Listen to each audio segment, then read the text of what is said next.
श्री शिवाय नमस्तुभ्यम। ओम गौरी शंकराय नमः। नमस्कार दोस्तों, आपको महाशिवरात्रि की हार्दिक शुभकामनाएं। आज की वीडियो में हम सुनेंगे महाशिवरात्रि की प्राचीन कथा। प्राचीन काल में एक शिकारी जानवरों का शिकार करके अपने कुटुंब का पालन पोषण करता था। एक रोज वह जंगल में शिकार के लिए निकला, लेकिन दिन भर भाग दौड़ करने पर भी उसे कोई शिकार प्राप्त नहीं हुआ। वह भूखा प्यासा व्याकुल होने लगा। शिकारी की बाट निहारती निहारती वह एक तालाब के किनारे बेल वृक्ष पर अपना पड़ाव बनाने लगा। बेल वृक्ष के नीचे शिवलिंग था जो बिल पत्रों से ढका हुआ था। शिकारी को इस बात का ज्ञान न था। पड़ाव बनाते बनाते उसने जो टहनियां तोड़ी थी वे संयोग से शिवलिंग पर जा गिरी। शिकार की राह देखते देखते वह बिल पे पेड़ से पत्ते तोड़ तोड़ कर शिवलिंग पर अर्पित करता गया। दिन भर भूखे प्यासे शिकारी का व्रत भी हो गया और शिवलिंग पर बेलपत्र भी चढ़ गए। इस तरह वह अनजाने में किए गए पुण्य का भागी बन गया। रात्रि का एक पहर व्यतीत होने पर एक गर्भिणी मृग तालाब पर पानी पीने आई। शिकारी ने धनुष पर तीर चढ़ाकर ज्यों प्रत्यंचा खींची। मृग बोली, शिकारी मुझे मत मारो, मैं गर्भिणी हूँ, शीघ्र ही प्रसव करूंगी। तुम एक साथ दो जीवों की हत्या करोगी, जो ठीक नहीं है। मैं अपने बच्चे को जन्म देकर शीघ्र ही तुम्हारे पास वापस आ जाऊंगी, तब तुम मुझे मार देना। शिकारी को हरिणी की बात सच्ची लगी। उसने तुरंत प्रत्यंचा ढीली कर दी और मृग झाड़ियों में लुप्त हो गई। कुछ समय उपरांत एक और मृग उधर से निकली। शिकारी बहुत खुश हुआ कि अब तो शिकार मिल गया। शिकार के समीप आने पर उसने धनुष पर बाण चढ़ाया। मृग ने विनम्रतापूर्वक निवेदन किया कि हे शिकारी, मैं थोड़ी देर पहले ही ऋतु से निवृत्त हुई हूँ, कामातुर विरहिणी हूँ, अपने प्रिय की खोज में भटक रही हूँ। मैं अपने पति से मिलकर शीघ्र ही तुम्हारे पास आ जाऊंगी। शिकारी ने उसे भी जाने दिया। 2 बार अपने शिकार को उसने स्वयं खो दिया। उसका माथा ठनका। वह चिंता में पड़ गया कि रात्रि का आखिरी पहर बीत रहा था।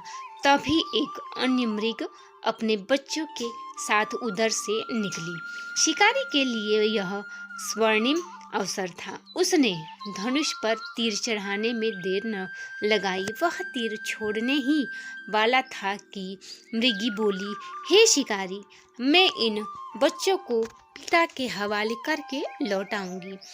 इस समय मुझे मत मारो। शिकारी हंसा और बोला, सामने आए शिकार को छोड़ दो, मैं ऐसा मूर्ख नहीं हूँ।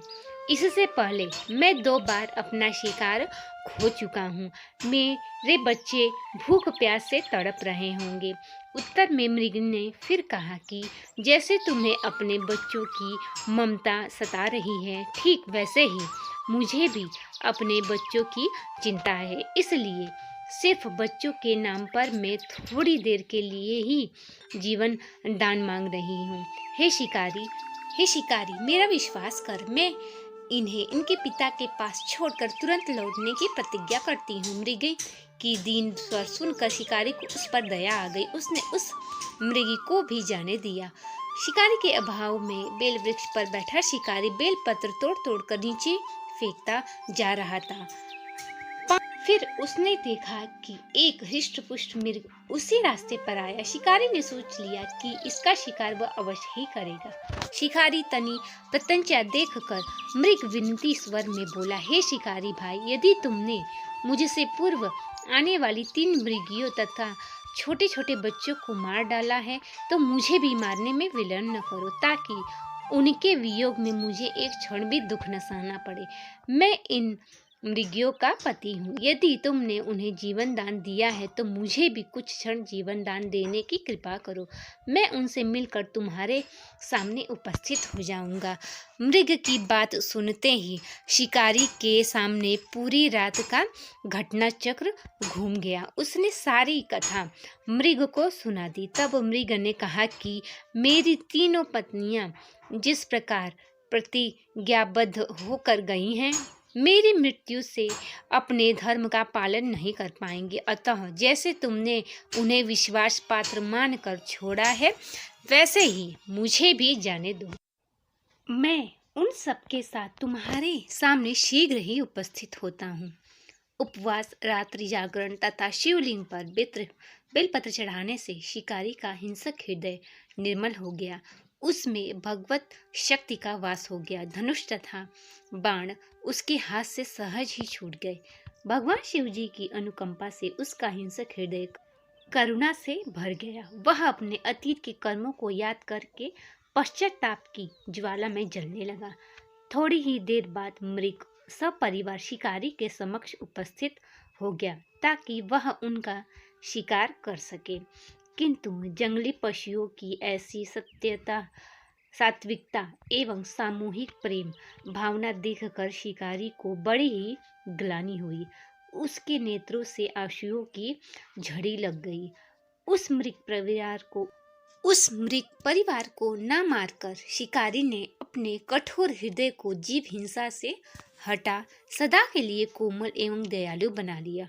देवलोक में से समस्त देव समाज भी इस घटना को देख रहा था। घटना की परिणति होते ही देव देवाओं ने पुष्प वर्षा की। तब शिकारी तथा मृग परिवार मोक्ष को प्राप्त हुए।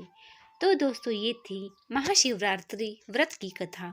वीडियो पसंद आया हो तो चैनल को लाइक, शेयर, सब्सक्राइब करें और कमेंट बॉक्स में हर हर महादेव अवश्य लिखें। मिलते हैं अगले वीडियो में, तब तक के लिए नमस्कार।